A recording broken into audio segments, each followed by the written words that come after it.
Napoleone de Bonaparte. Napoleão Bonaparte nasceu no mesmo ano em que a República de Gênova, uma antiga comuna da Itália, transferiu a Córcega para a França.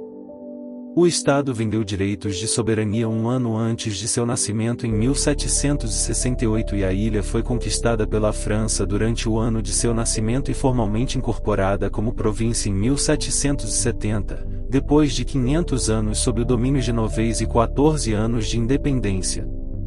Os pais de Napoleão lutaram contra os franceses para manter a independência, mesmo quando Maria estava grávida dele. Seu pai era um advogado que foi nomeado representante da Córcega na corte de Luís XVI em 1777. A influência dominante da infância de Napoleão foi sua mãe, cuja firme disciplina conteve uma criança indisciplinada. Mais tarde na vida, Napoleão declarou: "O destino futuro da criança é sempre o trabalho da mãe." A avó materna de Napoleão havia se casado com a família suíça Feisch em seu segundo casamento e o tio de Napoleão, o cardeal Joseph Feisch, cumpriria um papel de protetor da família Bonaparte por alguns anos. A formação nobre e moderadamente rica de Napoleão lhe proporcionou maiores oportunidades de estudar do que as disponíveis para um típico curso da época. Quando ele completou 9 anos, mudou-se para o continente francês e se matriculou em uma escola religiosa em Autun em janeiro de 1779. Em maio, ele se transferiu com uma bolsa de estudos para uma academia militar em Brienne-le-Château. Na juventude, ele foi um nacionalista franco da Córcega e apoiou a independência do Estado da França. Como muitos corsos, Napoleão falava e lia corso, como língua materna, e italiano, como língua oficial da Córcega. Ele começou a aprender francês na escola por volta dos 10 anos. Embora tenha se tornado fluente em francês, ele falava com um sotaque distinto da Córcega e nunca aprendeu a escrever corretamente em francês. No entanto, ele não era um caso isolado, pois estimava-se em 1790 que menos de 3 milhões de pessoas, da população de 28 milhões de franceses, eram capazes de falar o francês padrão, e os que podiam escrevê-lo eram ainda menos. Napoleão era rotineiramente intimidado por seus pares por seu sotaque, local de nascimento, baixa estatura, maneirismos e incapacidade de falar francês rapidamente. Bonaparte tornou-se reservado e melancólico, aplicando-se à leitura. Um examinador observou que Napoleão sempre se destacou por sua aplicação na matemática. Ele é bastante familiarizado com história e geografia. Esse garoto seria um excelente marinheiro. No início da idade adulta, ele pretendeu brevemente tornar-se escritor. Ele escreveu sobre a história da Córcega e uma novela romântica. Ao se formar em setembro de 1785, Bonaparte foi oficializado como segundo-tenente no regimento de artilharia. Ele serviu em Valence e Auchone até depois do início da Revolução em 1789 e tirou quase 2 anos de licença na Córcega e Paris durante esse período. Naquela época, ele era um nacionalista corso fervoroso e escreveu ao líder corso Pasquale Paoli em maio de 1789, enquanto a nação estava morrendo: "Eu nasci. 30.000 franceses foram vomitados em nossas costas, afogando o trono da liberdade em ondas de sangue." Essa foi a visão odiosa que foi a primeira a me impressionar. Ele passou os primeiros anos da Revolução na Córcega, lutando em um complexo conflito de 3 vias entre monarquistas, revolucionários e nacionalistas da Córcega. Ele era um defensor do movimento republicano jacobino, organizando clubes na Córcega, e recebeu o comando de um batalhão de voluntários. Ele foi promovido a capitão do Exército Regular em julho de 1792, apesar de ceder sua licença e liderar uma revolta contra as tropas francesas. Em julho de 1793, Bonaparte publicou um panfleto pró-republicano intitulado Le Souper de Belcaire, Ceia em Belcaire, que lhe valeu o apoio de Augustin Robespierre, irmão mais novo do líder revolucionário Maximilien Robespierre. Com a ajuda de seu colega corso Antoine Christophe Salicetti, Bonaparte foi nomeado comandante de artilharia das forças republicanas no cerco de Toulon. Alguns contemporâneos alegaram que Bonaparte foi posto em prisão domiciliar em Nice por sua associação com os Robespierres após a queda na reação termidoriana em julho de 1794, mas o secretário de Napoleão, Bourrienne, contestou a alegação em suas memórias. Segundo Bourrienne, o ciúme entre o exército dos Alpes e o exército da Itália, com quem Napoleão era destacado na época, era o responsável. Bonaparte enviou uma defesa apaixonada em uma carta ao comissário Salicetti, e posteriormente foi absolvido de qualquer irregularidade. Ele foi libertado em 2 semanas, e devido às suas habilidades técnicas, foi convidado a elaborar planos para atacar posições italianas no contexto da Guerra da França com a Áustria. Ele também participou de uma expedição para recuperar a Córcega dos britânicos, mas os franceses foram repelidos pela Marinha Real Britânica. Em 1795, Bonaparte ficou noivo de Désirée Clary, filha de François Clary. A irmã de Désirée, Julie Clary, havia se casado com o irmão mais velho de Bonaparte, José. Em abril de 1795, ele foi designado para o Exército do Oeste, que estava envolvido na Guerra da Vendéia, uma guerra civil, contra-revolucionária e monarquista em Vendée, uma região no oeste da França Central no Oceano Atlântico. No comando da infantaria, foi rebaixado do posto de general de artilharia, para o qual o exército já tinha uma cota total, e ele alegou ter saúde precária para evitar o destacamento. 2 dias após o casamento, Bonaparte deixou Paris para assumir o comando do exército da Itália. Ele imediatamente entrou na ofensiva, na esperança de derrotar as forças do Piemonte antes que seus aliados austríacos pudessem intervir. Em uma série de vitórias rápidas durante a campanha de Montenotte, ele derrubou o Piemonte da guerra em 2 semanas. Os franceses então concentrarão-se nos austríacos pelo restante da guerra, cujo destaque se tornou a prolongada luta por Mantua.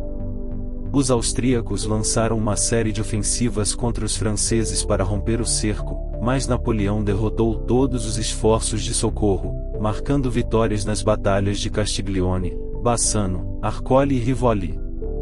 O triunfo decisivo da França em Rivoli, em janeiro de 1797, levou ao colapso da posição austríaca na Itália. Em Rivoli, os austríacos perderam até 14.000 homens, enquanto os franceses perderam cerca de 5.000. Bonaparte enviou o general Pierre Augereau a Paris para liderar um golpe de Estado e expurgar os monarquistas em 4 de setembro, golpe de 18 fructidor. Isso deixou Barras e seus aliados republicanos no controle novamente, mais dependentes de Bonaparte, que iniciou as negociações de paz com a Áustria. Essas negociações resultaram no Tratado de Campo Formio e Bonaparte retornou a Paris em dezembro como um herói. Ele conheceu Talleyrand, o novo ministro das Relações Exteriores da França, e eles começaram a se preparar para uma invasão da Grã-Bretanha. Após 2 meses de planejamento, Bonaparte decidiu que o poder naval da França ainda não era forte o suficiente para enfrentar a Marinha Real Britânica. Ele decidiu por uma expedição militar para tomar o Egito e, assim, minar o acesso da Grã-Bretanha aos seus interesses comerciais na Índia. Bonaparte desejava estabelecer uma presença francesa no Oriente Médio, ligando-se a Tipu, o sultão de Mysore que travou as longas 4 guerras anglo-mysore durante a invasão britânica da Índia. Napoleão assegurou ao diretório que assim que conquistasse o Egito, ele estabeleceria relações com os príncipes indianos, e juntamente com eles, atacaria os ingleses em seus domínios.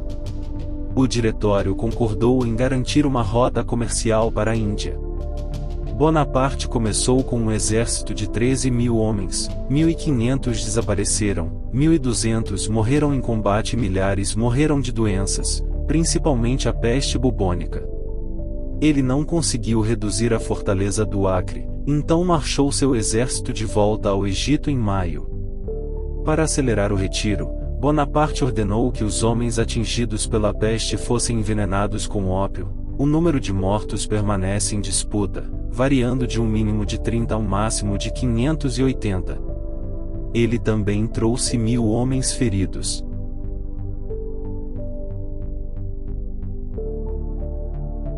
De volta ao Egito, em 25 de julho, Bonaparte derrotou uma invasão anfíbia otomana em Abukir.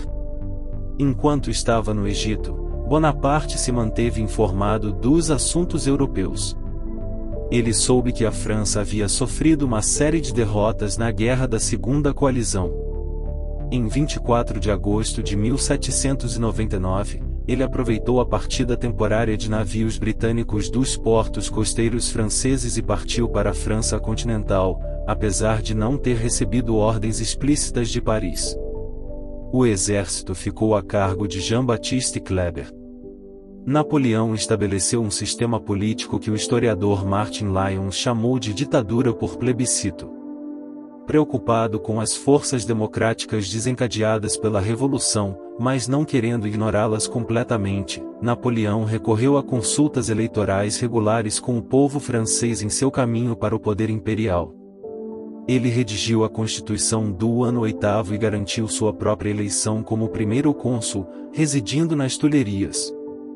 A Constituição foi aprovada em um plebiscito fraudulento realizado em janeiro seguinte, com 99,94% oficialmente listado como voto sim. Após uma década de guerra constante, a França e o Reino Unido assinaram o Tratado de Amiens em março de 1802, encerrando as guerras revolucionárias. Amiens pediu a retirada das tropas britânicas dos territórios coloniais conquistados recentemente, bem como garantias para reduzir os objetivos expansionistas da República Francesa. Com a Europa em paz e a economia em recuperação, a popularidade de Napoleão alcançou seus níveis mais altos sob o consulado, tanto no país como no exterior. Em um novo plebiscito durante a primavera de 1802, o público francês saiu em grande número para aprovar uma constituição que tornou permanente o consulado, elevando essencialmente Napoleão a ditador por toda a vida. A breve paz na Europa permitiu que Napoleão se concentrasse nas colônias francesas no exterior. Saint-Domingue conseguiu adquirir um alto nível de autonomia política durante as guerras revolucionárias, com Toussaint Louverture se instalando como ditador de fato em 1801. Napoleão viu sua chance de recuperar a antiga colônia rica quando assinou o Tratado de Amiens. Na década de 1780, Saint-Domingue era a colônia mais rica da França, produzindo mais açúcar do que todas as colônias das Antilhas Britânicas juntas. No entanto, durante a Revolução, a Convenção Nacional votou pela abolição da escravidão em fevereiro de 1794. Sob os termos de Amiens, Napoleão concordou em apaziguar as demandas britânicas por não abolir a escravidão em nenhuma colônia onde o decreto de 1794 nunca havia sido implementado. No entanto, o decreto de 1794 só foi implementado em Saint-Domingue, Guadalupe e Guiana e era uma carta morta no Senegal, Maurício, Reunião e Martinica, a última das quais conquistada pelos britânicos, que mantinham a instituição da escravidão naquela ilha do Caribe. Durante o consulado, Napoleão enfrentou vários planos de assassinato feitos por monarquistas jacobinos, incluindo a conspiração das Poignardes, da Gerinredo em outubro 1800 e o lote da rua Saint-Nicaise, também conhecido como a Máquina Infernal, 2 meses depois. Em janeiro de 1804, sua polícia descobriu um plano de assassinato contra ele que envolvia Morial e que era ostensivamente patrocinado pela família Bourbon, ex-governantes da França. A conselho de Taleira, Napoleão ordenou o sequestro do Duque de Enghien, violando a soberania de Baden. O Duque foi rapidamente executado após um julgamento militar secreto, mesmo que ele não estivesse envolvido na trama. Antes da formação da Terceira Coalizão, Napoleão havia reunido uma força de invasão, o Armée d'Angleterre, em torno de 6 campos em Boulogne, no norte da França. Ele pretendia usar essa força de invasão para atacar a Inglaterra. Eles nunca invadiram, mas as tropas de Napoleão receberam treinamento cuidadoso e inestimável para futuras operações militares. Os homens de Boulogne formaram um núcleo do que Napoleão mais tarde chamou de La Grande Armée. No início, Esse exército francês tinha cerca de 200.000 homens organizados em 7 corpos, que eram grandes unidades de campo que continham 36 a 40 canhões cada e eram capazes de ação independente até que outros corpos pudessem resgatar. Depois de 4 anos à margem, a Áustria tentou outra guerra com a França para vingar suas derrotas recentes.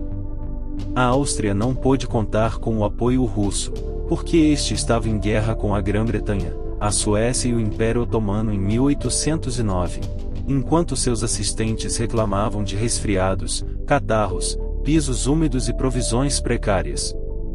Especula-se pelos cientistas modernos que sua doença posterior surgiu devido a envenenamento por arsênico causado por arsenito de cobre no papel de parede da Longwood House.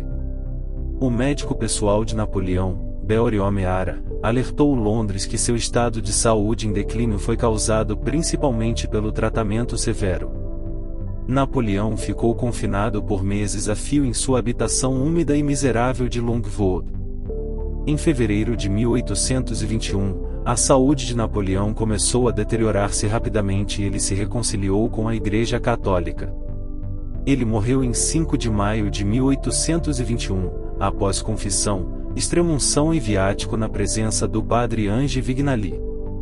Suas últimas palavras foram: "In France, elle armée, tête d'armée, Joséphine, França, o exército, chefe do exército, Josefina." A máscara mortuária original de Napoleão foi criada por volta de 6 de maio, embora não esteja claro qual médico a criou. Em seu testamento, ele pediu para ser enterrado nas margens do Sena, mas o governador britânico disse que ele deveria ser enterrado em Santa Helena, no Vale dos Salgueiros. Em 1840, Luís Felipe I obteve permissão dos britânicos para devolver os restos mortais de Napoleão à França. Em 15 de dezembro de 1840, foi realizado um funeral de Estado. O carro funerário prosseguiu do Arco do Triunfo até os Campos Elíseos, atravessou a Place de la Concorde até a Esplanade des Invalides e depois para a cúpula na Capela de Saint-Jérôme, onde permaneceu até a tumba projetada por Louis Visconti. Em 1861, os restos de Napoleão foram sepultados em um sarcófago de pedra de pórfiro na cripta sob a cúpula em Les Invalides.